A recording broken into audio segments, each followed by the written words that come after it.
Olá, bom dia a todos. Gente, sumido um pouquinho, né? Infelizmente não estava dando para gravar vídeos, mas tive que arranjar um tempinho. Algumas pessoas andaram me pedindo, né? E hoje eu estou trazendo um assunto super, mega, ultra interessante, tá bom? Revolução Russa. Quem já conhece vai aprender um pouco mais ou vai revisar, e quem nunca ouviu vai ouvir hoje. Esse conteúdo, gente, ele é visto no nono ano do ensino fundamental e no terceiro ano do ensino médio. Vamos lá relembrar isso? Esse momento histórico, um processo histórico importantíssimo que influencia não somente na Rússia, né? Mas tem uma influência em todos os outros países, tá? Direto ou indiretamente. Então, a Revolução Russa ela aconteceu no dia 23 de fevereiro de 1917, porém, como eu sempre falo, isso é um processo, essa data é apenas uma referência, né, de um ato que aconteceu, mas existe várias outras datas com vários outros acontecimentos, tanto anteriormente como posteriormente. Então, como a gente costuma afirmar, é um processo histórico. Mas por que então essa data? Como sendo a Revolução Russa no dia 23 de fevereiro de 1917? Gente, precisamos de um ícone. Essa data é isso, tá bom? Essa data é uma referência, mas lógico que existiu todo um processo para que a Revolução Russa tivesse um início, tivesse um meio e um fim. Então, e mesmo porque essa data ela não especifica o fim da Revolução Russa, vai continuar um processo, tá? Vai dar um início para a Revolução Bolcheviques no mesmo ano, tá? Em outubro. Então, vamos conhecer um pouco mais dessa história, um pouco mais do processo dessa época, né? Que afinal não começou nessa data, não começou nesse ano.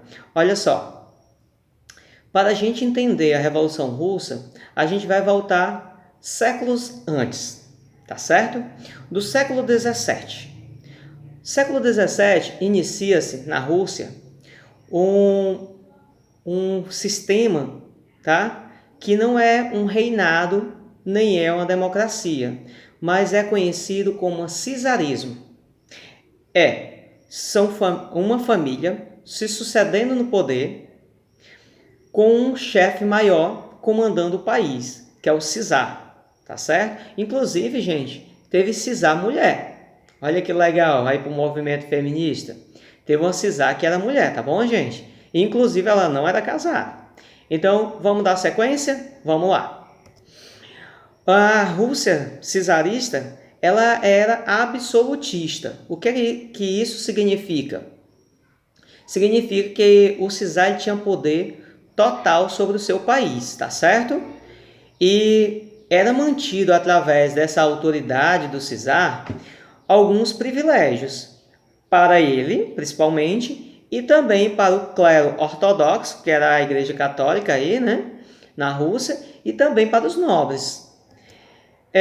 Enquanto isso, 80% da população padecia vários tipos de dificuldade. E quem era esses 80% da população? Os camponeses, que vivia no interior do país, que plantava, colhia, pagava impostos para o czar e também aguentava as dificuldades com seus senhores, que afinal os camponeses, gente, eles não eram donos de terras, eles trabalhavam para os donos de terras. Esses eram conhecidos como senhores, tá bom? Então, olha só, eles, além dos impostos que eles pagavam para o czar, e além das obrigações e dificuldades, opressões que eles sofriam com seus senhores, a maior parte das doenças e a fome que acontecia volta e meia na Rússia atingia principalmente os camponeses. Por causa disso, em 1773 a 1775 vai acontecer uma revolução camponesa conhecida como a Revolução Pugachev. Essa revolução, gente, vai ser reivindicando melhoras para os camponeses, para os agricultores. Durante esses 2 anos de revoluções, ou de revolução, desculpa, vai acontecer que o czar da época vai reprimir e vai acalmar os ânimos, a força, né? Já que ele era um poder absoluto, os camponeses vão ter que parar com a revolta e vão voltar na mesmice, a trabalhar no campo, servir os senhores e pagar impostos para o czar. Mas os anos vão passando e vai acontecer no século XIX, ainda no poder do czar, como governante geral do país, uma industrialização. Porém, essa industrialização ela não surge na Rússia, dentro da Rússia. Ela surge na Rússia, porém é um empreendimento, é um investimento de alguns outros países industrializados.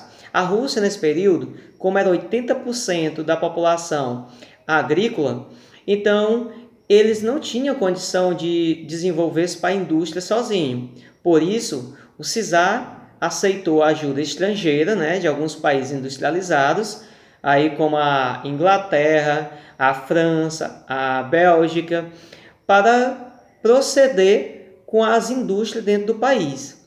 E o que vai acontecer nesse período? Vai acontecer um grande êxodo rural. Para quem não sabe o que é êxodo rural, é a saída do homem do campo para a cidade. O povo que estava lá no interior, os 80%, né, da população oprimida, buscava melhoras. E quando souberam das indústrias que estavam sendo implantadas nas áreas urbanas, eles migraram, ou seja, houve um êxodo rural de grande parte dos camponeses, né, para a cidade, em busca de melhoras para a vida dele e da família deles. Só que, quando eles chegam nas áreas urbanas, eles vão trabalhar na indústria, porém, a indústria vai ter um baixo salário, riscos de acidentes constantes, e a jornada de trabalho vai ser exorbitante. Vai ser de 14 horas diárias. E os camponeses que agora são da área urbana, eles não vão gostar de nada disso. Só lembrando de uma coisa, antes de eu seguir. Gente, por que será que as indústrias dos outros países aceitaram investir em indústria dentro da Rússia? Justamente o que você pensou. Porque a mão de obra seria mais barata. Eles migraram com as suas indústrias para dentro do país da Rússia em busca de lucros. E lógico que eles vão explorar o máximo que eles puderem dos russos, ou seja, dos camponeses, né? Agora, e o czar? Lógico, o czar tinha sua parte, né, nos lucros. Ele não é bobo de estar colocando indústria dentro do seu país sem ter sua remuneração. Para ele, vai tudo bem. O problema é com o povo, né, que estava trabalhando na indústria. Como eu já falei, essas 3 características, baixos salários, acidentes constantes e jornada de trabalho de 14 horas, isso daí, essa dificuldade deles vai levar eles a reagirem a isso. O pessoal que trabalhava nas indústrias. E o que é que vai acontecer?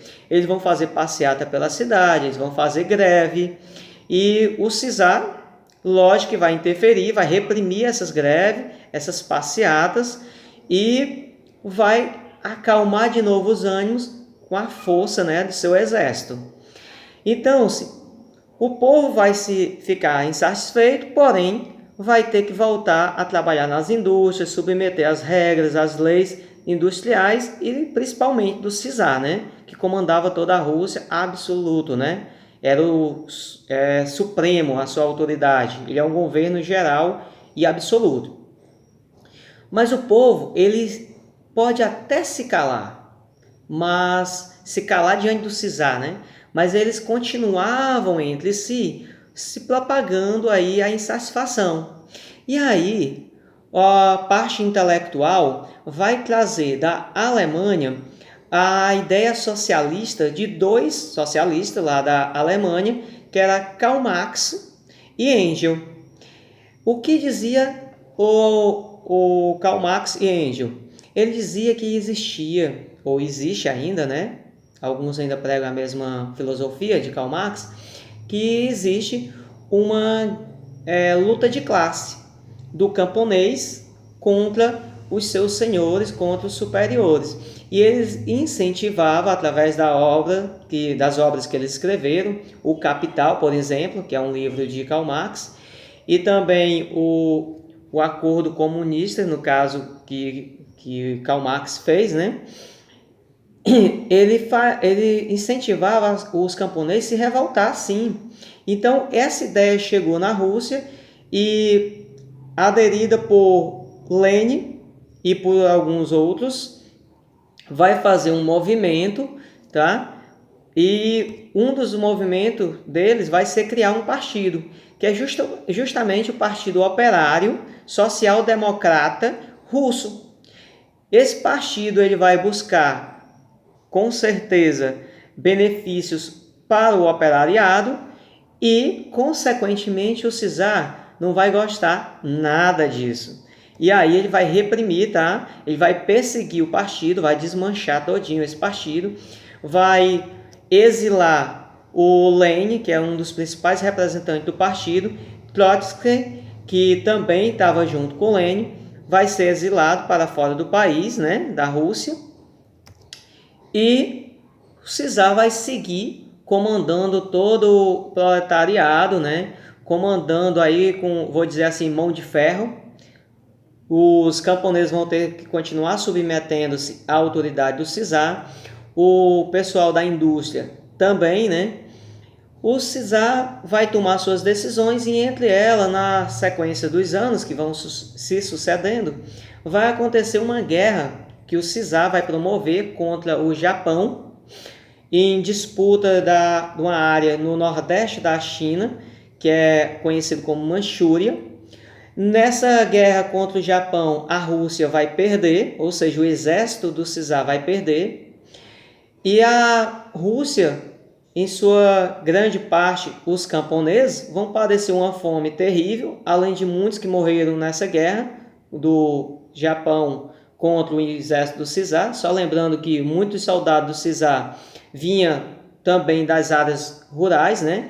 Eram soldados que os soldados vinham em sua maioria da parte pobre, né, dos agricultores. Então o povo revoltado, né, insatisfeito com a fome, insatisfeito com os resultados e a vergonha de ter perdido para o Japão a área da Manchúria, né, eles vão fazer num domingo uma grande passeata, famílias inteiras vão lá, milhares de pessoas para o Palácio de Inverno do czar.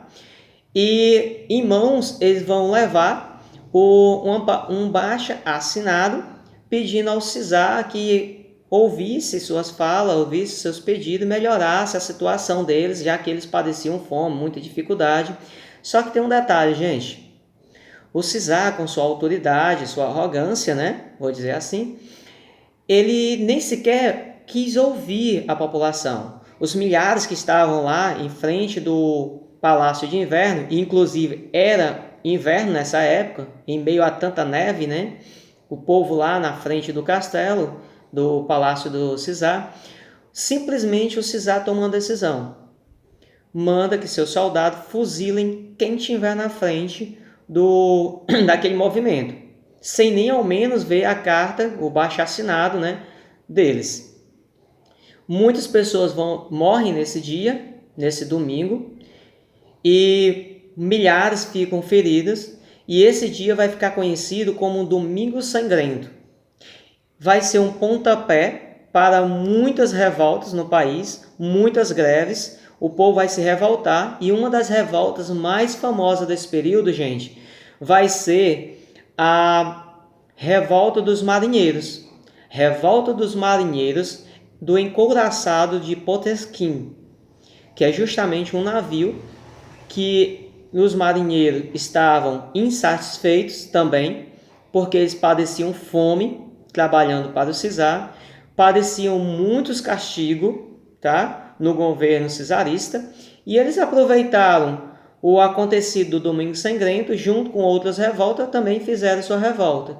Mas, como todos os revoltosos foram dominados pelo czar, foram neutralizados e os anos vão se seguir novamente, sem revoltas, porém com muita insatisfação.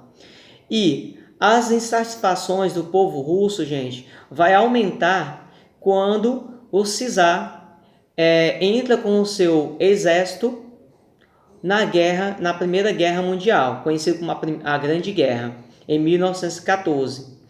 E a insatisfação do povo russo vai continuar aí até o dia 23 de fevereiro de 1917, quando o povo insatisfeito toma o poder do czar e acaba com a autoridade czarista, acaba com a sucessão da família de czar, entrega o poder para o parlamento e alguns políticos moderados vão assumir esse poder junto, né, com o parlamento e vai tomar algumas medidas, gente, para diminuir a insatisfação do povo russo, né? E aí, entre as medidas, pessoal, vai acontecer uma coisa. Vai ser perdoado os presos políticos e vai ser trazido, ou pelo menos autorizado, quem estava no exílio retornar ao seu país de origem, a Rússia. Sabe quem é que vai voltar, gente? Lenin e Trotsky. Lenin, lembram dele? O líder do Partido Operário Democrático Russo? Pronto, esse está aí mesmo. Olha só o que é que vai acontecer. Lenin, quando retorna para a Rússia, fica aí de fevereiro até outubro, observando e não concordando com o parlamento, com os políticos moderados. Ele achou que, mesmo tirando o czar do poder, não estava do agrado dele a situação.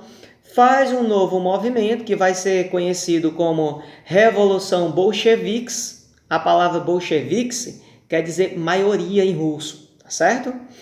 E no dia 24 de outubro de 1917, o Lenin, junto com o seu povo, né, com a sua maioria, os bolcheviques, vão tomar o poder do parlamento e vão implantar agora uma nova forma de governo comandada por Lenin. Só que o grupo que perdeu, gente, que acreditava no parlamento, era a favor do parlamento, vai ficar insatisfeito. E esse povo, tá, que também era conhecido por mencheviques, que quer dizer em russo a minoria, eles vão fazer um movimento, vão formar um exército conhecido como um Exército Branco e vão bater de frente com Lenin no ano de 1918.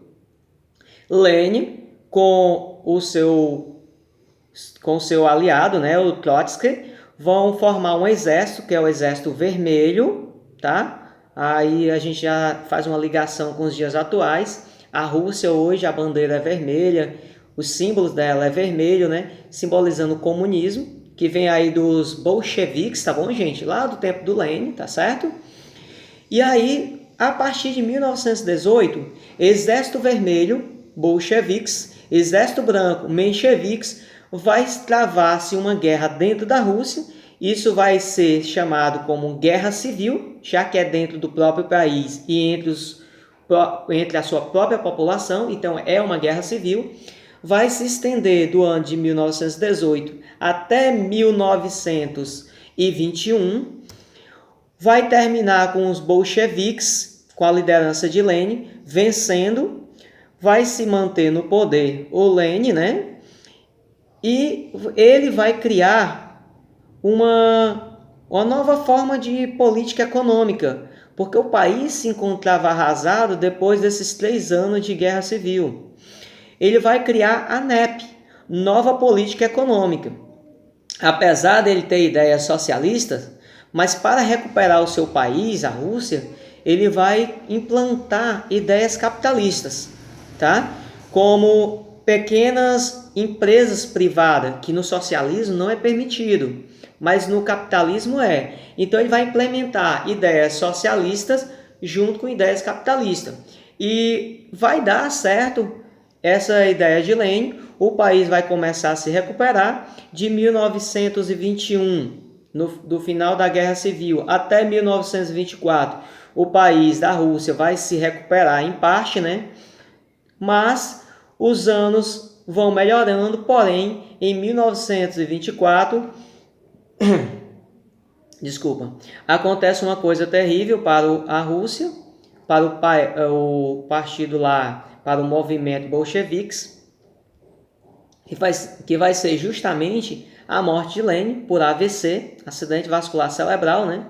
Então, o partido bolcheviques vai ficar sem um representante maior e vai surgir agora, a partir de então, uma disputa entre alguns que queriam sucedê-lo ao poder. Vai se destacar aí duas pessoas, Trotsky, que era do comandante maior do Exército Vermelho, que era apoiador de Lenin, se achava no direito de assumir o poder no lugar de Lenin, né?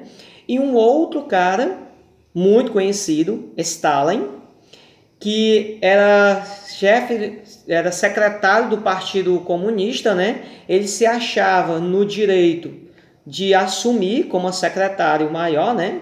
Ele era a segunda pessoa depois de Lenin. Então, ele se achava no direito de assumir o poder. Então, o que é que vai acontecer? O Partido Comunista, com medo que Trotsky, que era um general de guerra, né? Era o comandante maior do Exército Vermelho, o Partido Comunista vai olhar para ele com maus olhos, vai ficar com receio que de repente Trotsky tornasse a Rússia uma ditadura, então vai optar por Stalin. E Stalin vai assumir o poder no lugar de Lenin. E olha só, gente, a ironia do destino. Enquanto que o Partido Comunista tinha receios sobre Trotsky tornar a Rússia uma ditadura, escolheu Stalin. E Stalin vai justamente fazer uma ditadura dentro da Rússia. E vai ficar conhecido como a ditadura stalinista. E essa ditadura, gente, vai durar de 1927 até 1953, quando Stalin morre. Gente, finalizamos aí essa Revolução Russa, que significou tanto para a Rússia e tem interferência em muitos países, inclusive o Brasil, tá? Espero que tenham entendido nossa aula. Vou deixar aqui na descrição do vídeo um link, que é um material de apoio, caso queiram se aprofundar mais nesse conhecimento sobre a Revolução Russa. E no mais, um grande abraço, fiquem com Deus e, se possível, fiquem em casa. Não esqueçam que ainda estamos de quarentena, tá? Fiquem com Deus e um forte abraço.